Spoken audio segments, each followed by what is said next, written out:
Hello everyone, this is Maki. GQuuuuuuX beginning has generated a lot of discussion among fans. Today I'd like to talk about the main characters based on the information we have so far. Please be warned. This session contains many spoilers about GQuuuuuuX beginning.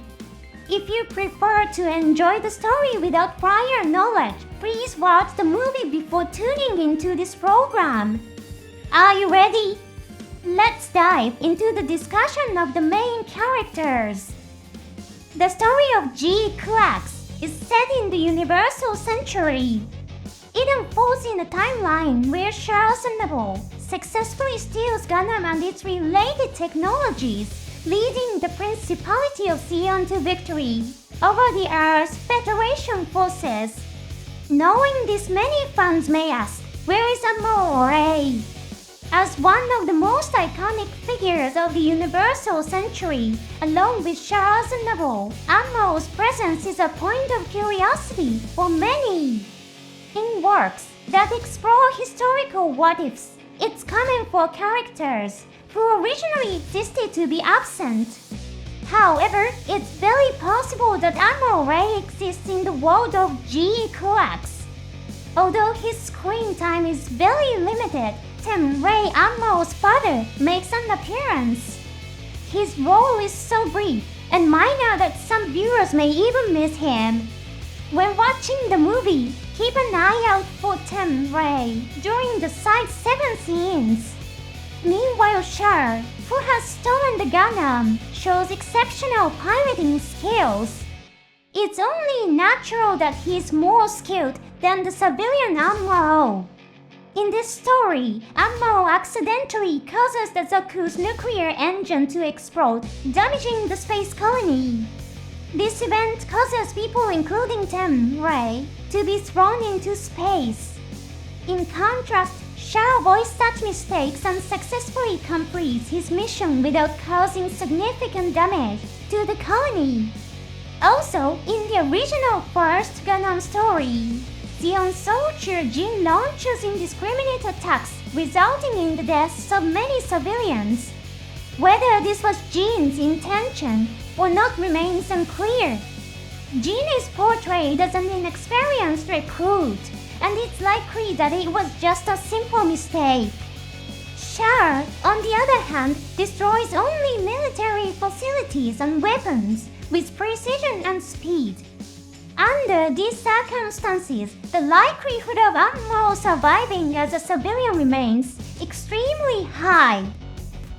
Amuro's existence does not necessarily mean that he will appear in the story. It's also true that GQuuuuuuX is the story of Amati Near-An and Shuji. If Yoshiyuki Tomino were to direct, the chances of Amuro not appearing would be very high. When asked by fans why Kamio Bidan didn't appear in Char's counterattack, Tomino explained Kamio is a character I love very much. However, due to the limited time of the movie, I couldn't include him. Even if he had appeared, he wouldn't have been able to play an important role. A similar phenomenon occurred in Tane Gundam, another series directed by Tomino. Tane Gundam depicts a distant future from the Universal Century and features several weapons from that era. However, the appearance of these past weapons is not very extensive. In fact, plans to include certain Universal Century mobile suits were scrapped. One notable example is the Bound-Up, a mobile suit from Zeta Gundam. Originally intended to appear in the TV series, the Bound-Up was replaced by the Mutu. The structural similarities between the Bound-Up and the Mutu reflect the remnants of this change. In the manga adaptation by Koichi Tokita, there is a scene where the Bound-Up is dug out of the ground. Tomino's intention was to avoid having the constant discovery of Universal Century's mobile suits overshadow the core narrative. He felt that such an approach would shift the audience's focus to which past mobile suit will appear next, making it harder to follow the main story. Considering that GQuuuuuuX is the story of Amati, Neon and Shuji, it's very likely that Amore would not appear if Tomino were directing.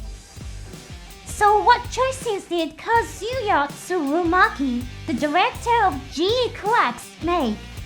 In an interview included in the deluxe edition brochure for GQuuuuuuX beginning, Tsurumaki gave some insight into the era chosen as the primary setting for the story. When asked why the story was set in Universal Century 0085, he commented on the decision-making process. At one point, we considered setting the story in a later era and portraying a mate, and the others as characters far removed from the war. But he also shared a fascinating perspective. In Universal Century 0087, Paptimas Shiroko returns from Jupiter, causing major shifts in the balance of power.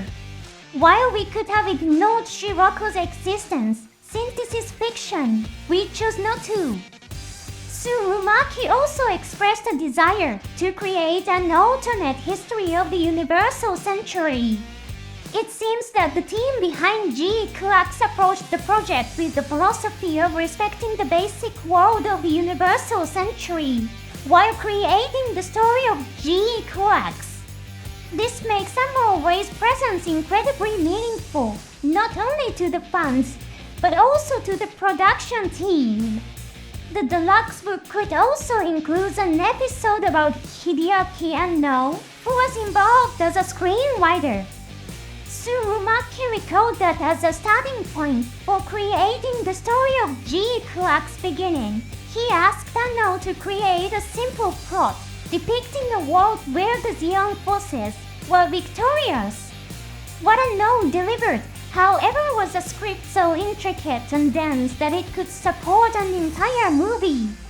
Anno, a passionate fan of First Gundam, once described its first episode as the greatest masterpiece in the history of animation. Could Anno have decided to exclude Amuro from the story? That seems highly unlikely.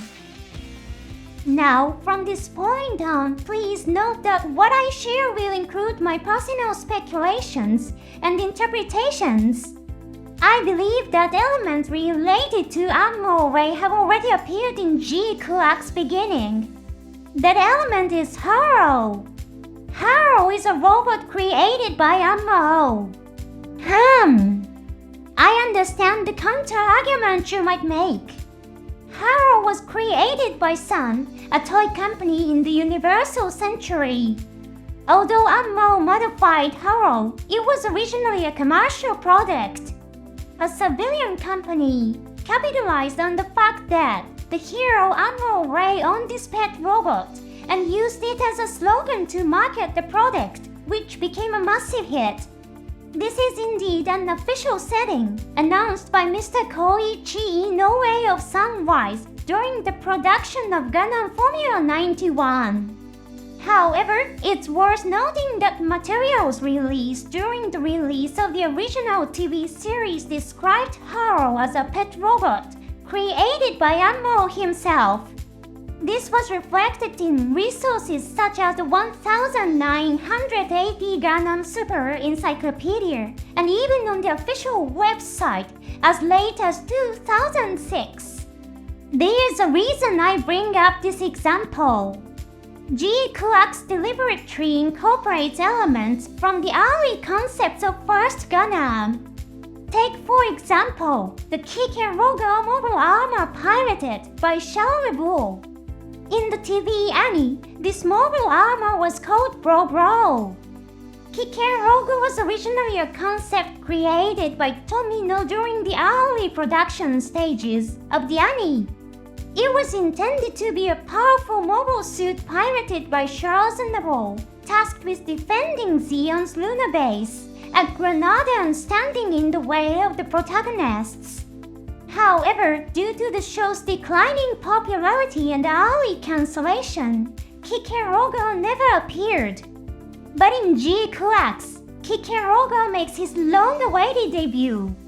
In this situation, the name Kikerogo is given to the bro used to defend the lunar base. As I mentioned earlier, Hideaki Anno is a passionate fan of first Gundam.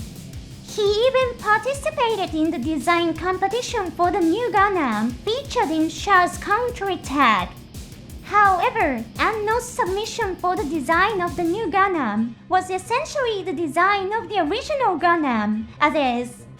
Designer Yutaka Izuguchi reported with some confusion. Anno's idea was practically the original Gundam, with only a slightly elongated back of the head. This shows just how much Anno loves first Gundam, to the point of submitting an almost unaltered version of the original design when asked for a new Gundam. Given that, it wouldn't be surprising if Anno was also fixated on the idea that Tamro created HARO. And did you notice? The HARO in GQuuuuuuX is white. White is an important color in the Gundam series. Zeon soldiers who fought against Gundam famously exclaimed in fear, "The White Devil is here." White symbolizes amore. Perhaps in this alternate timeline, Ammo, having grown as an engineer without being involved in the war, created the white HARO. Could this be a subtle narrative thread woven into GQuuuuuuX? Again, I must emphasize that the idea of Ammo creating the white HARO is my own speculation. However, the possibility of Ammo Ray making an appearance cannot be ruled out. Let's look forward to the unfolding story of GQuuuuuuX. Thank you for watching to the end. See you in the next episode.